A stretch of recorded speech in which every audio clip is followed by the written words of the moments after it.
Bismillahirrahmanirrahim. Nahmaduhu ve nusalli ala rasulihil kerim amma ba'd.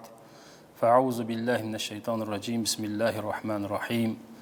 فقال الله سبحانه وتعالى في كتابه الكريم وما كان الله معذبهم وهم يستغفرون وقال عليه الصلاة والسلام من لزم الاستغفار جعل الله من كل ضيق مخرجا ومن كل هم فرجا ورزقه من حيث لا يحتسب أو كما قال عليه الصلاة والسلام.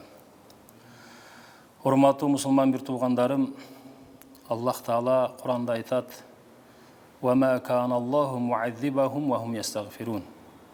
Eğer de adamlar günahlarından tövbe kılıp dursa, istiğfar aytsa, Allah'tan keçirim sorap dursa, Allah Teala adamlarga azap jönötpeydi. Alemi Peygamberimiz Aleyhissalatu vesselam hadiste aytat: "Men lazimel istiğfar." Kaysıl adam istiğfardı, tövbe kılgandı, Allah'tan keçirim soragandı lazım tutsa, mundayça aytkanda, köp tövbe kılsa, köp istiğfar aytsa, köp Allah'tan keçirim sorasa, "Ja'alallahu min kulli ziqin mahraja." Allah Teala her bir kıyınçılıktan aga jеңилдик beredi. "Ve min kulli hammin faraja." Allah Teala'nın kaygısını süyünüşke aylantat. "Ve razaqahu min haysu la yahtasib." Jana Allah Teala anın oylobogon, kütbөгөн, ümit kılbagan jerinden Allah Teala aga rızkı berip turат. Hurmatlı Müslüman bir tuğandarım, azırkı bul bizdin, elimizdin, жалпы бүткүл аламдагы insanların başına kelip turgan bul ahval, bul kıyınçılık, bul Allah'tın tarafından keldi. Eğer biz menen siz Kur'an-ı Kerim'di qaray turgan bolsok, bul emne üçün keldi? Buğa Kur'an cevap beret. Ma asabakum min musibetin febima kesebet eydikum. Selerдің başыңarga kelgen kıyınçılık, selerдің başыңarga kelgen oğru, selerдің başыңarga kelgen kıyın ahvaldar, bu selerдің kolungar menen kılgan amalın sebebinен болады. Demek hurmatlı Müslüman bir tuğandarım, Kur'an'ın körsetmesi boyunca adam balasının başına kelgen ahval kıyınçılık, anın peyline jaraşa болады, anın kılgan amalına jaraşa болады, anın denesinden çıkan amalga jaraşa болады. Demek biz barыбыз bul kelgen, başımıza kelgen ahvaldı. Bul menin күнөөмдүн себебинен. Biz menen sizden күнөө boldu. Allah'ın naraz kılıp koyduk. Mana ошол себептен bul başımıza kelgen ahval. Demek Allah Teala uşul ahvalды jönötkөн Allah Teala biz menen sizge uşul ahvaldan, kıyınçılıktan çıgуу jolun dagы özü aytıp ketip жатат. Kaçan adamlar istiğfar aytıp dursa, күнөөлөрүнөн tövbe kılıp dursa, Allah'tan keçirim sorap dursa, Allah Teala alarga azapты бербейт. Demek biz barыбыз Allah Teala'dan keçirim sorap, tövbe kılıp, Allah'ты kандай tanışыбыз керек эле, таный албадык, ошондон tövbe кылсак, намаздарды окуй албай калдык. Жана ошондой эле калп сүйлөп койдук, бирөөнүн акысын жеп койдук, бирөөгө кыянат кылып койдук. Эгер ата-энебиз болсо, ата-энебизди кадырлай албай калдык. Жана ошондой эле мүнөзүбүз, биздин пейлибиз өзгөрүп кетти. Жана ошондой эле адал рызкы тапкан жактан бизден кемчилик кетти. Мына ушулар бардыгы бизден күнөөлөр болду.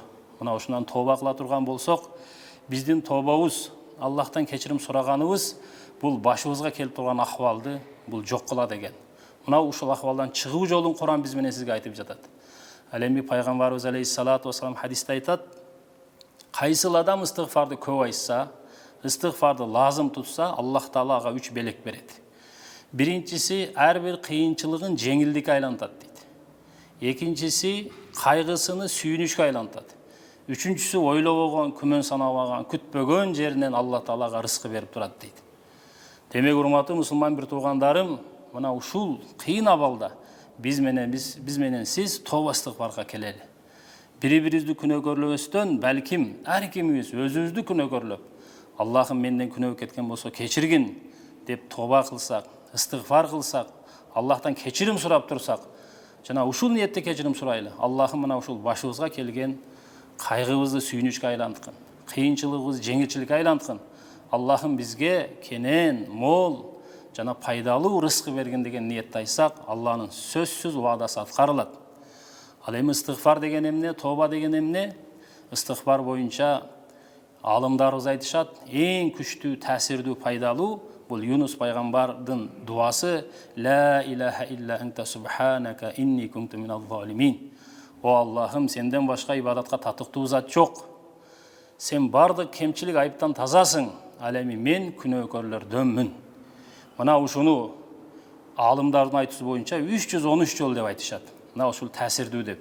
313 жолу ким муну окуй ала турган болсо, эркектер дагы, аялдар дагы, балдар дагы жана бири-бирибизге айтып, эгерде мунун арабчасын окуй албаса, кыргызчасын эле окуп, эгер бул келимени билбей турган болсок, жөн эле астагфируллах деген кыска истигфар бар. Я Алла, мени кечир деп. Аны да айта албасак, жөн эле кыргызча, о Аллахым, менден кеткен кемчиликтерди кечиргин деп. Мына ушул дуаны кылып тура турган болсок, кечирим сурасак, Аллах Таала сөзсүз бизди мына ушул башыбызга келген акыбалдан куткарат. Аллах Таала жеңилдик берет. Биз менен сиз бул акыбалда үмүтсүз болбошубуз керек. Кудайга шүгүр, динибиз бар, Куран турат алдыбызда, хадис, пайгамбардын насааттары турат. Бул кыйынчылыктан кийин сөзсүз жеңилчилик бар. Ошон үчүн акын айтат: "Изаштадда бикал балва". Качан сенин башыңа бир кыйынчылык келгенде, тафаккар фи алам нашрах. Куранда Инширах сүрөсүнө көңүл бургун дейт. Ошого ой жүгүрткүн. Усрун байна юсрайн. Аллах Таала бул сүрөдө бир кыйынчылыктан кийин эки жеңилдик бар деп ваада кылган. Иза тафаккарта фафрах. Качан сен мына ушуну сүрөнү окуганыңда, ушунун маани, мазмуна көңүл бурганыңда, анда сен сүйүнөсүң. Кыйынчылыктан кийин эки жеңилдик бар экен деп. Ошого баарыбыз ниет кылалы, өткөн жашоодон тооба кылып, баарыбыз Аллага ишенип, Аллага табаккел жасап, бардык нерсени Алладан деп, анан барган жерде биз бири-бирибиз менен ушул ооруну эле ушунча адамга жугуп атыптыр, ушунча адам кайтыш болуп атыптыр деп эле сүйлөй бербестен, балким жакшы жактарын сүйлөп, балким биз менен сиз намазга умтулуп, 5 убак намазыбызды бекемдеп, калп айтканды таштап, чындыкты сүйлөп, кыянат кылганды таштап, аманатчыл болуп, жаман мүнөз, корстук, жана ошондой эле ачуулуулук, мына ошондой жаман мүнөздөрдү таштап, жакшы пейил ыктыяр кылып, жана адалдан таап, адалдан жеп, мына ушул жакшы жолду ыктыяр кыла турган болсок, жакшы сөздөрдү сүйлөй турган болсок, жакшылык боло берет. Адам баласы жашоонун кайсы нерсени жок кылууну кааласа, ошону сүйлөбөй коюш керек. Болду. Ал өзүнөн өзү сөзү жоголгондон кийин өзү да жоголуп кетет.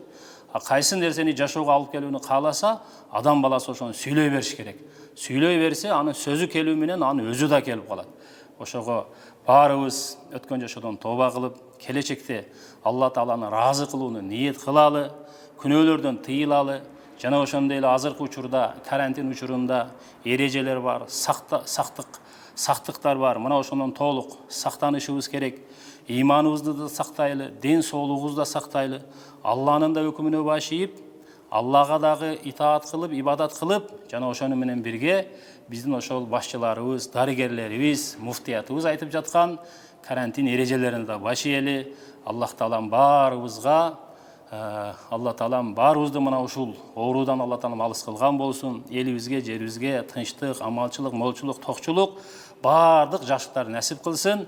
Мына ушул сөздөрдү өзүдө амал кылайлы, жана баарына жеткирели. Ва ахиру дa'wana anil hamdulillahi rabbil alamin.